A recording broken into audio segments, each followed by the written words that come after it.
had a bit of a drama last night. Our van battery wouldn't start. So we were meant to leave last night, but obviously we had to sort that. So what we did is put the battery on charge. We think it's just because we haven't run the van in a couple of weeks and we've been doing like work on it, so opening the doors, locking it, etc., but not actually done any work on it. So we're hoping it's just that, and we've taken the risk and we've gone anyway. So but we did put the battery on charge. Fingers crossed. Yeah, we charged the battery overnight. Well, Cal did. So it's been a very stressful 12 hours. Yes, it has. But we've got up at the crack of dawn and it does look beautiful out. Beautiful. Not a soul on the road. It looks lovely. And yeah, we're off to Lyme Regis. So hopefully she makes it. We're still very stressed about the situation, but it should be fine. It should be fine. Battery's been charged and we're running it now. So fingers crossed for us. And hopefully we'll see you in Lyme Regis.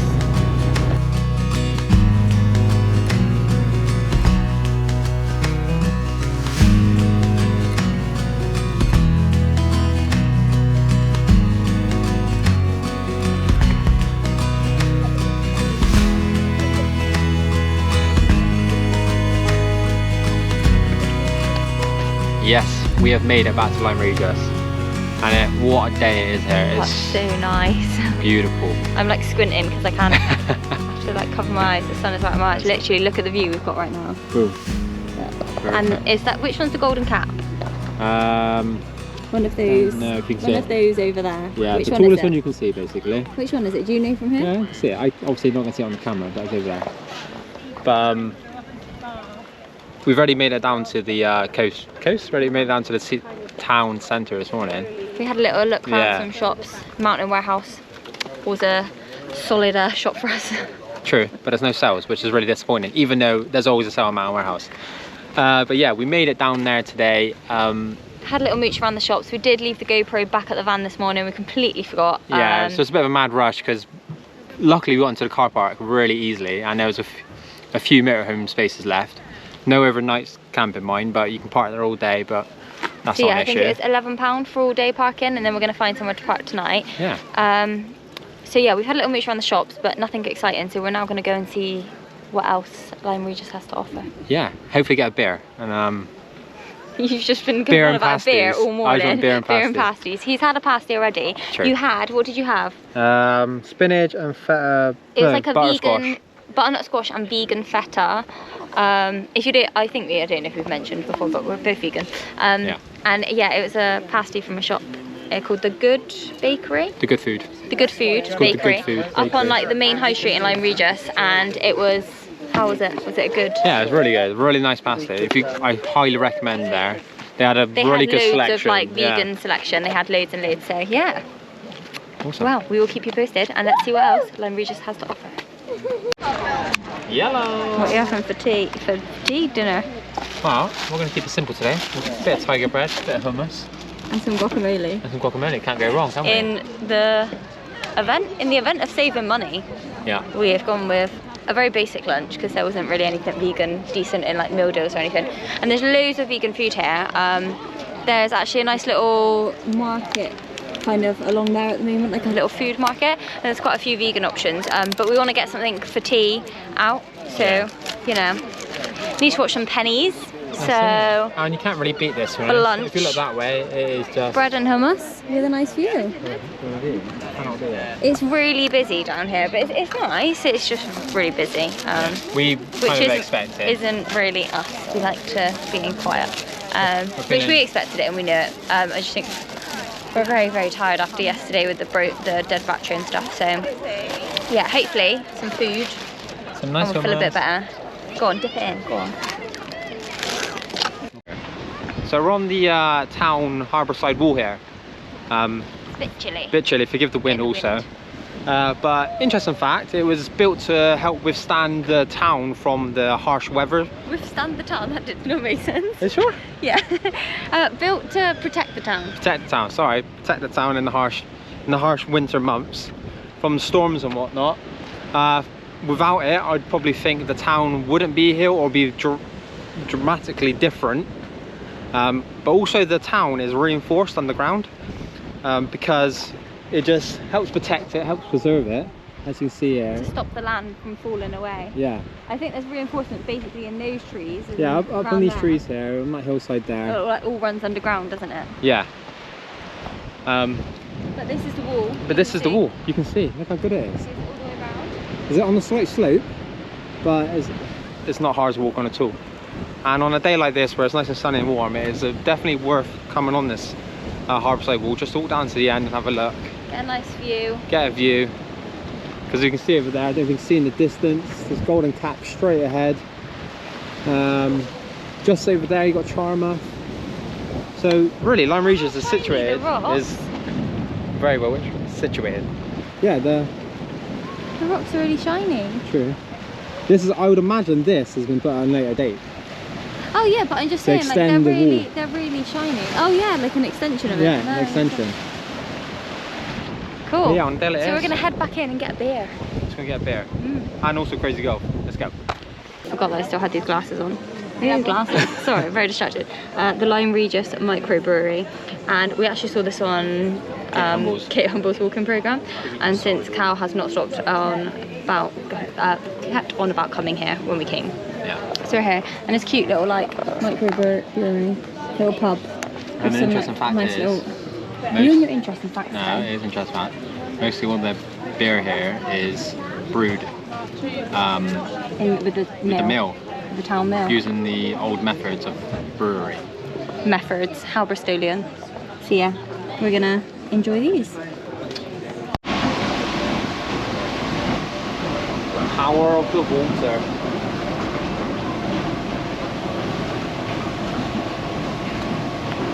Look, can you see it? I don't know if you can see that on the camera. Yeah, you can. I was trying to zoom in like you want to see. Yeah, or maybe zoom. Oh, I was trying to figure out this. Of course, so, vlogger's mine. Yeah, we're at the mill, the town mill, and this is the mill. I made a meal of holding that. Get it? Because of the way I saw it. If you're down this way, definitely check this place out. They got a. It's really nice. We'll tell you a bit more about it when we're outside because it's a bit loud in here, but it's really nice down here. Yeah, really nice. My favourite part of the day so far, I would say. 100%. Let's go and see if we can see the mill from the top. Let's do it. Oh, sorry. You okay?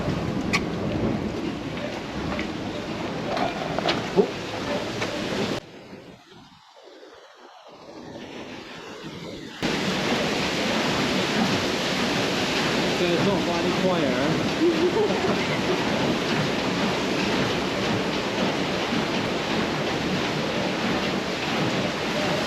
I know it's like it works quite simply, but I actually find it fascinating, but it's so cool. Very fascinating. Very fascinating. Yeah, it is. Point that Keith decided to give us a tour around the mill, showing us how the spelt and rye on the left, as you can see in the photo, how it was ground down into flour, which you can now see on the right side of the photo, which was awesome. It's a shame that he's working because I wanted to ask him so many questions and see if he wanted to go for a pint, but he couldn't, obviously. Yes, so we've just finished now at the mill, about 5 minutes ago, let's say.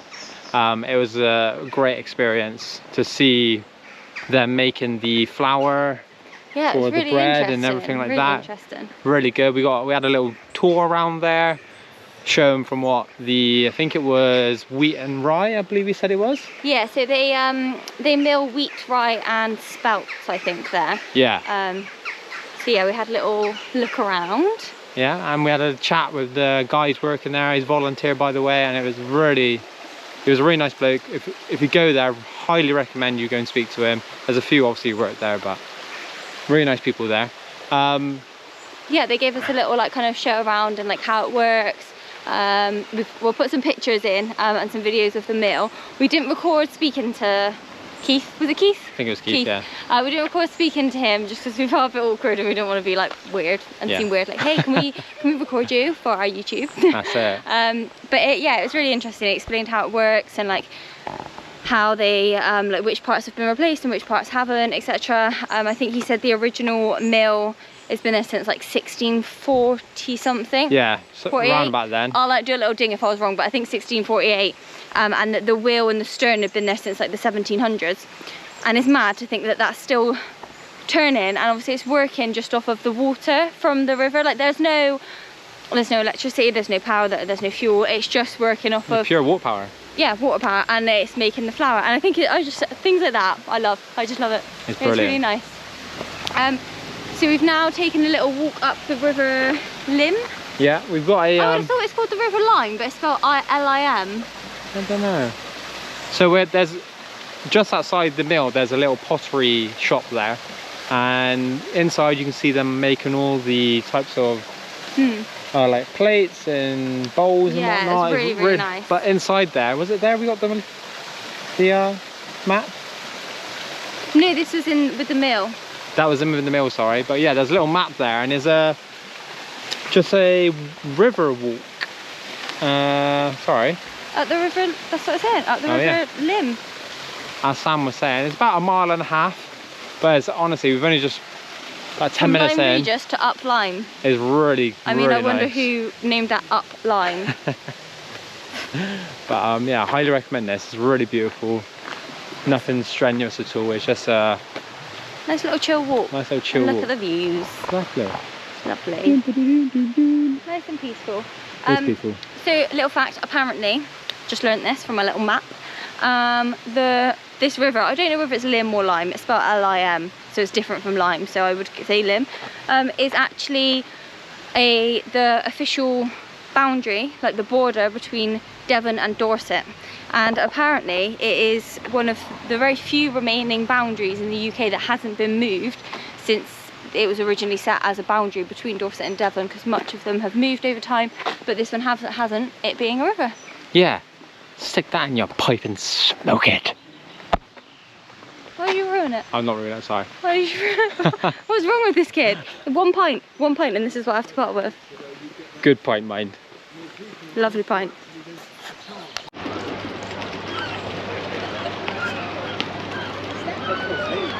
Sam versus Cal.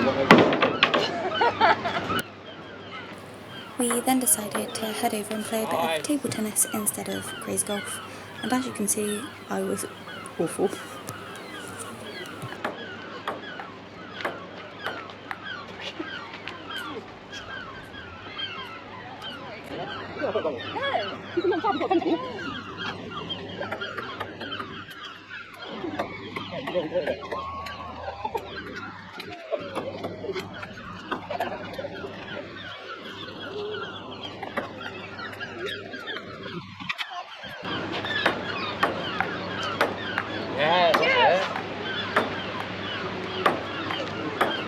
Oh, close, but that's one.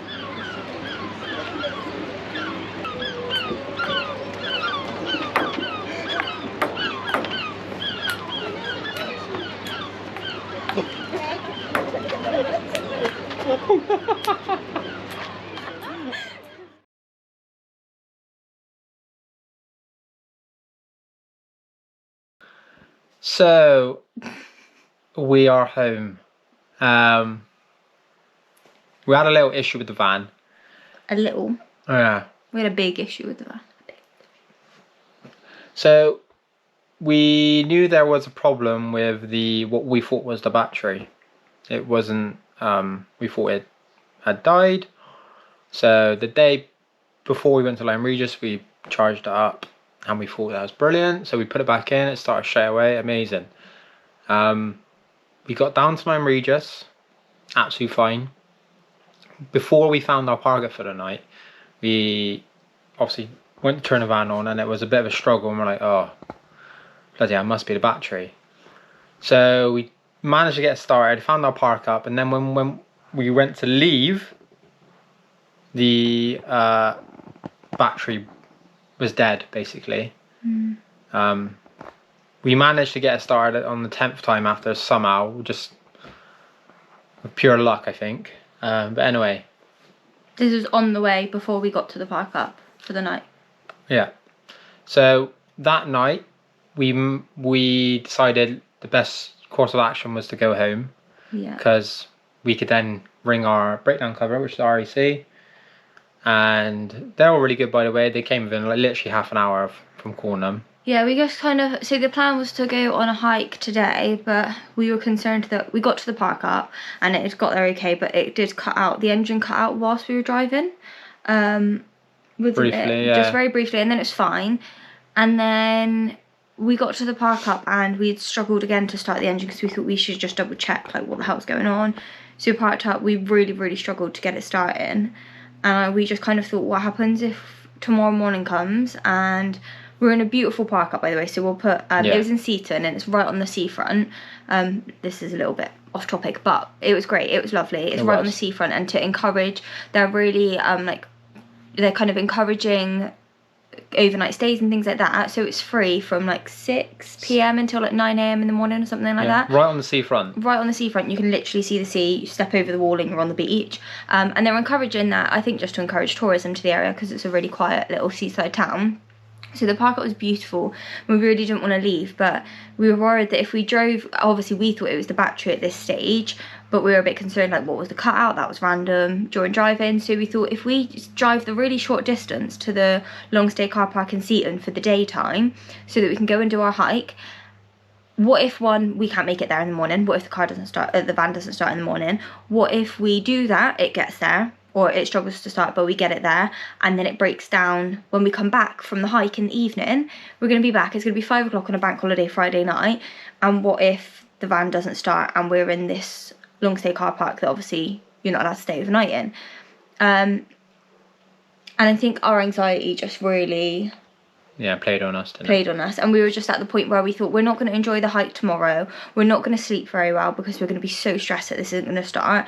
As much as we both really needed this weekend away and really needed this break, we decided that it would be better to just, we managed to get the engine started last night, and once it started, we both kind of looked at each other, and I think we just both knew, like, if we just go now, it was really upsetting because it was meant to be our first night in the van, and obviously the problems Wednesday night meant that this was literally going to be our first night away in the van.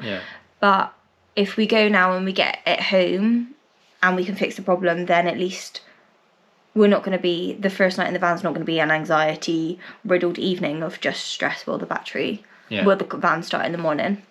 Anyway, so back to where we were, we got it home. We got our RAC out this morning, because we tried to start it again this morning and it wouldn't start, so we called our home start RAC, just because it wouldn't start this morning, and imagine, they got here and it bloody started first time today.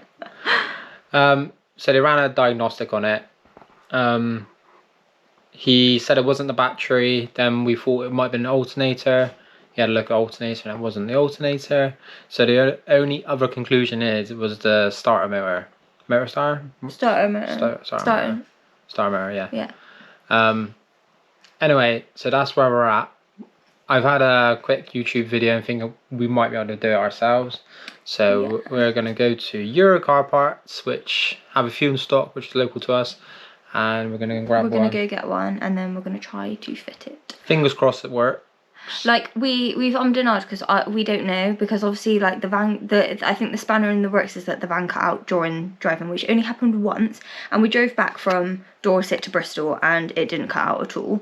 But obviously that's not a starter motor problem, but then all the other things are pointing to starter motor. So we found a starter motor is around £80, we think, so we're going to get one and fit ourselves in, and at least if it's not that, then we're going to take it to a garage. We had a bit of a chat last night. We're just a little bit, I think it's a little bit stressed and overwhelmed, I think is the right way to describe it, because realistically, everyone knows there's been massive price increases with everything. Petrol, particularly diesel. It's had an effect on our personal lives as I travel for work, and we're finding it difficult at the moment we aren't saving as much as we originally planned to save for travelling a month because of the increase in costs. Our rent's increased, our food bills increased, my diesel to get to work has increased, like everything, cost of living has increased. So we're putting away less money for travelling, but we're going to need more money than we originally planned. And I think the van builders obviously cost a lot more because wood's gone up, the battery charge has gone up, the batteries have gone up. Since we budgeted for this last year, everything has gone up in price. We paid more for the van because everything's gone up, and we put in diesel yesterday and it just like went. And I think we're really worried we're not really worried, but we are worried. I think we're holding ourselves to a pedestal to do this van to a really good level, and I think what last night reminded us of is that things can go wrong with the van, and we kind of need to be prepared for that, and we're kind of not, in a sense, because we've not been able to prepare for that. So we're going to do this ourselves, try to fix it ourselves, do as much as ourselves. We're not going to throw the towel in. I think last night we were almost at the point where we thought, why are we doing this to ourselves? Yeah. Like, this is really stressful. And I think we'll probably do like a little video about the reality of some of this, maybe in a couple of weeks' time, and just let you know where we're at. But we're not going to throw the towel in. We're going to keep on persevering, even if the van is half finished. The whole point of the van in the beginning was to give us freedom. Yeah. So we just need to take control of the freedom as much as we can in this financial shit show that we are in. But it'll be okay. It'll be okay. We're going to be mechanics by the end of this. Hopefully. So, I suppose we better start our journey to go and get a starter motor. Yeah, true. Yeah, I didn't see how I did that.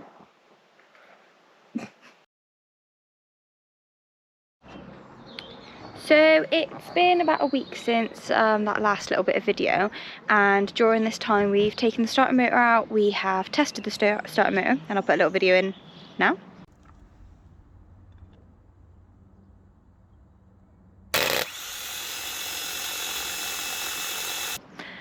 And following testing the starter motor, we believe that our starter motor is working absolutely fine. So we put that back in, and